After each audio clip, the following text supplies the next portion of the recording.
Vamos falar de maçonaria, então, que eu acho que é a mais famosa, a mais falada. Sim. Como que surge a maçonaria? Então, eu vou só tomar uma aguinha aqui rapidinho. Tranquilo. Como já se falou muito sobre esse assunto, eu vou tentar contar isso de uma forma diferente. Tá bom. Mas fora do normal. Vem do Egito mesmo ou não? Segundo eles, vem. É? Porque são conhecimentos... Na verdade, dá até pra andar mais pra trás. Sério? Vem de Atlântida, né?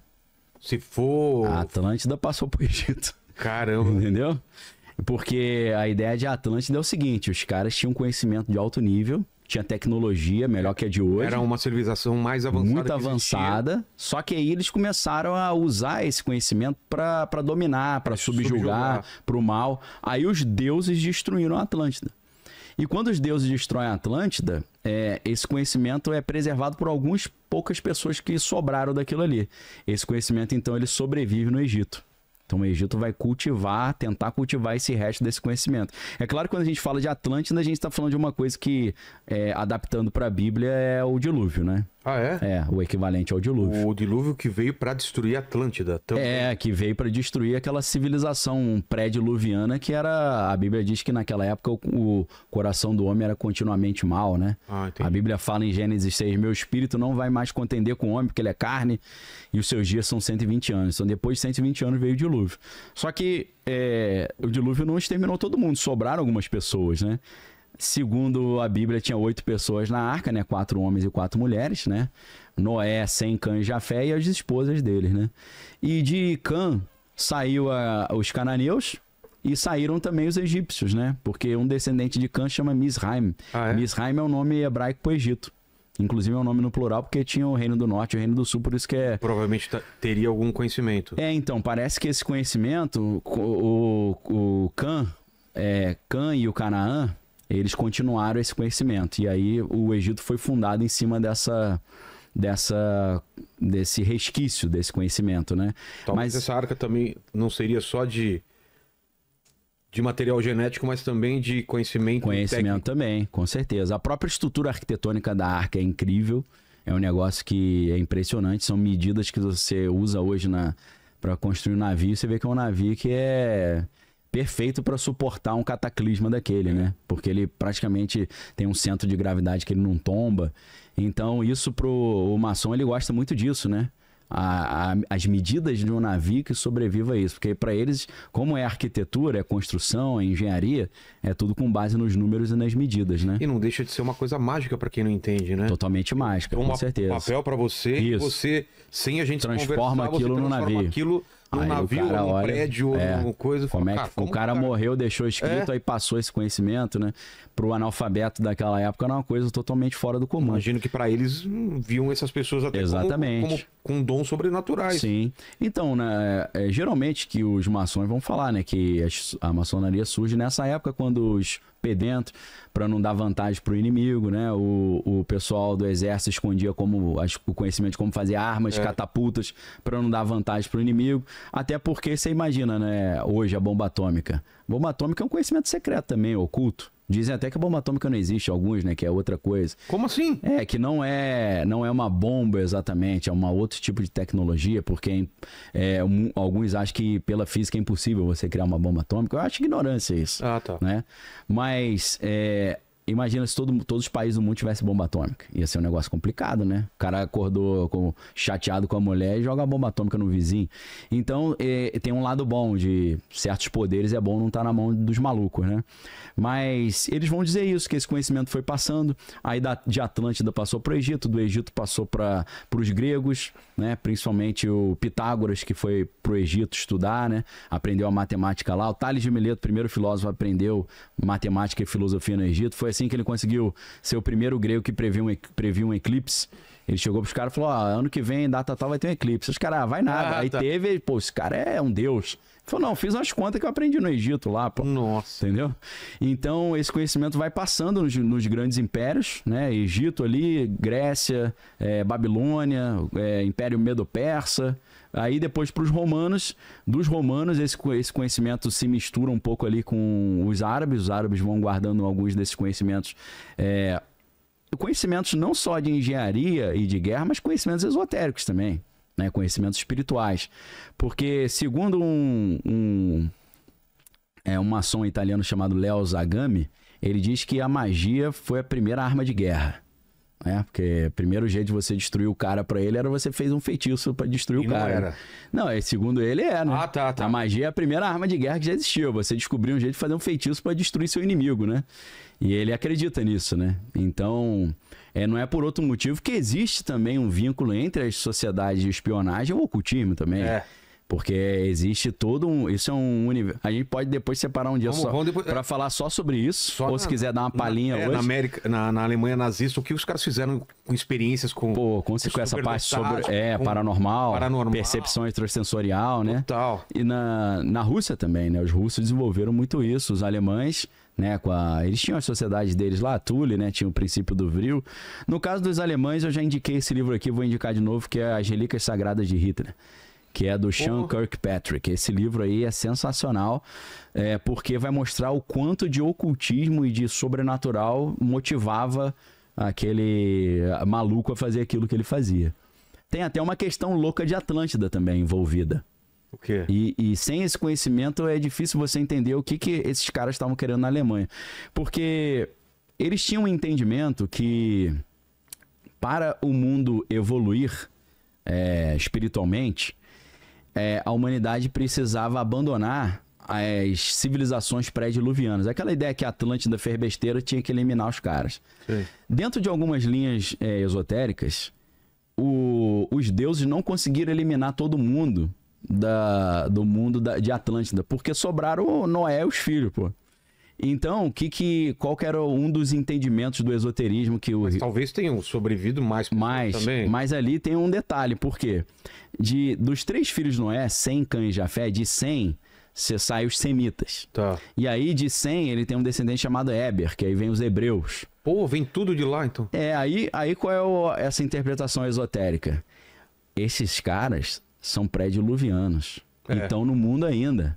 Eles tinham que ter sido destruídos na Atlântida, pô. Então eles estão atrapalhando o mundo de evoluir, pô. Entendi. Aí o Hitler, naquela loucura dele, ele fala, temos que eliminar as civilizações pré-diluvianas que sobraram. Quem que era? Era o povo lá.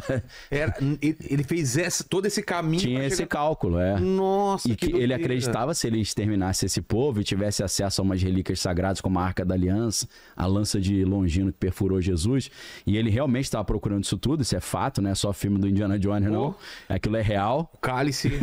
Tem um cara, um alemão, que era o Indiana Jones real, né? Que é o Walter Horn, o nome dele. E ele era obcecado com o Santo Grau. Ele tava essa lança e a Arca da Aliança. Essa história é claro que não é idêntico ao filme, mas tem base na realidade. Eu fiquei meio em choque, assim, porque eu assisto Indiana Jones desde criança, né? Aí eu falei, caraca, tem base na história, isso. Os caras pegaram uma Faz sentido. Caraca, fiquei assim, não acredito, né? Até que eu achei esse livro do Sean Kirkpatrick, As Relíquias Sagradas de Hitler. Falei, caraca, tem documento histórico que comprova isso. Então ele achava que se ele conseguisse eliminar esse povo pré-diluviano, ele ia conseguir instaurar o terceiro Reich dele. Aquele reino milenar de 1000 anos. Então, para ele era uma necessidade. Aquela maldade que ele fez com o povo lá de Israel foi motivado por essa interpretação degenerada, esotérica, maluca dele, entendeu? Entendi. Isso ajuda a entender um pouco a maluquice dele. Claro que ele queria expropriar também os patrimônios dessa galera, tudo, né? Que eles tinham muito dinheiro, mas o componente esotérico é muito forte. Ele tinha essa ideia de que existia uma energia chamada Vril, e se ele tivesse a posse dessa energia, ele seria invencível. Ele realmente acreditava nisso. Você tinha falado sobre magia, né? Sim, a primeira arma de guerra. Ele tinha esse pensamento. Mas tem as leis de Clarke que eu estava procurando aqui, porque eu já tinha ouvido falar nisso, né? Que o Clarke tem 3 leis e a terceira é qualquer tecnologia suficientemente avançada é indistinguível da magia. Do Arthur C. Clarke, né? Exato, porque se você tem uma tecnologia tão avançada, por exemplo, uma nave espacial, uma coisa... Sim. Por um povo antigo ou pra gente, pode parecer magia. Com certeza. Aparecer aqui, desaparecer aqui. Exato. A gente só não entende como aquilo aconteceu, mas não é magia. Sim. É uma tecnologia avançada, né? Não, então, isso aí que você falou, sumir aqui, aparecer ali, tem um gêniozinho lá, que eu esqueci o nome dele, lá do Vale do Silício, que ele criou uma startup que a proposta dele é a seguinte.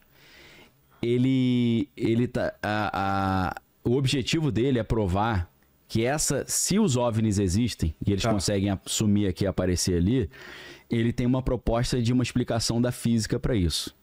E a proposta é muito ousada, porque ele teria que fazer uma física da teoria de tudo. A unificação da física das coisas grandes, que é a teoria da relatividade do Einstein, da física com as coisas pequenas lá do Planck e da teoria dos quanta lá, que é a física quântica.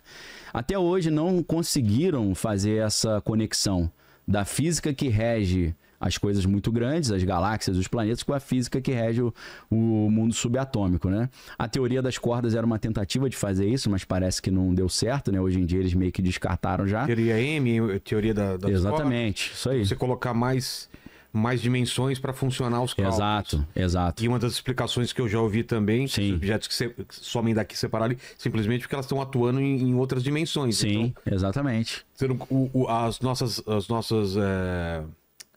Os nossos sentidos não conseguem perceber essa mudança. Que tá operando numa dimensão... Eles usam o exemplo se você vivesse no mundo bidimensional e encontrasse um objeto tridimensional, você não veria ele como objeto tridimensional. Não consegue ver. Você veria fatias dele. Porque a gente tá preso numa folha de papel. Isso. Aí uma esfera atravessa essa folha de papel, você não vê uma esfera. Você vê não tem nada. De repente um círculo pequeno, vai aumentando o círculo, depois diminui e depois some. É por isso que a geometria desempenha um papel fundamental nisso aí. Porque para você entender as outras dimensões, você tem que entender muito geometria. Aí entra a teoria da supersimetria, entra uma geometria de altíssimo nível que você tem que pensar um objeto que está em 7 dimensões ao mesmo tempo. Mas você estava falando desse cara do Vale do Silício, esse cara está querendo dizer o seguinte, a teoria dele é interessantíssima, ele já conseguiu mais de 20 milhões de dólares para esse projeto. Para pesquisa? Para pesquisa dele, lá no Vale do Silício. A explicação dele é o seguinte, esses objetos que a gente interpreta como OVNIs, eles conseguem operar no macro as regras da física quântica. Entendeu? Porque na física quântica, uma partícula pode sumir aqui e aparecer lá. Né? Isso não é uma surpresa, não é estranho. O estranho é um objeto físico do tamanho de um carro sumir e aparecer lá.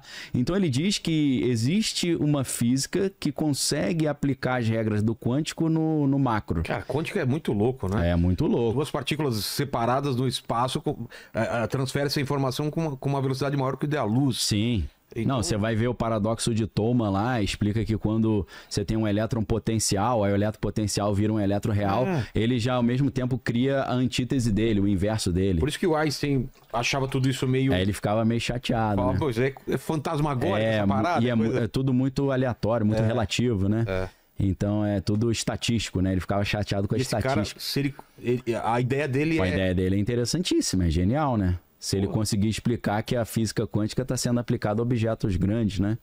Então ele está tentando fazer essa unificação. Isso é interessante pra caramba, né? Eu estou só complementando, você falou que é aquela do Arthur C. Clarke, né? Que seria indistinguível da magia. Mas é um pouco isso, né, cara? Hoje falando de física, né? Você tem o entrelaçamento quântico, né? Ou a ação fantasmagórica. Uma partícula aqui na Terra está conectada a uma partícula do outro lado do universo, que acontece com essa partícula, acontece com a outra instantaneamente. É muito estranho você imaginar isso, Total, né? Se fosse viajasse... Dizem que o Einstein propõe que nada viaja numa velocidade maior que a da luz. Sim. Demoraria milhares de anos ou milhões de anos para ir até lá e não ia ser Então, e se você consegue fazer esse entrelaçamento quântico, ou consegue estabilizar isso, você consegue ter um meio de comunicação instantâneo no universo inteiro. Já pensou? Isso você tá ligado, você sabe disso, porque o problema dos 3 corpos é isso. Eles conseguem se comunicar, os alienígenas com a Terra por causa do entrelaçamento quântico. Verdade. E hoje a gente sabe que isso, em tese, é possível. Sófon, sei lá, ele usa o lance do sófon. Sim. Com neutrino também, que é uma partícula mais recente, comparada com o próton e o elétron, o neutrino seria possível fazer isso também. Então, eu acho que daqui a pouco, muita coisa que a gente entende hoje como milagre, como mundo espiritual, vai ser explicado se essa solução da física aí aparecer. O quântico pode ajudar. Talvez algumas sociedades secretas já tenham descoberto algumas das soluções e eles estão guardando para eles. A gente ouviu muito falar sobre clonagem, não sei o que, e de repente desapareceu esse assunto. Nada impede de falar, que esses caras não estão fazendo um monte de, com certeza, de teste, de pesquisa, e esse negócio já avançou pra caramba. Sim, com certeza. Eles fazem o diversionismo, que é distrair a atenção. E quando divulga, já é uma coisa absurda, assim. Com certeza. E aí já vulgarizou, tem um monte de clone aí, a gente não sabe, né?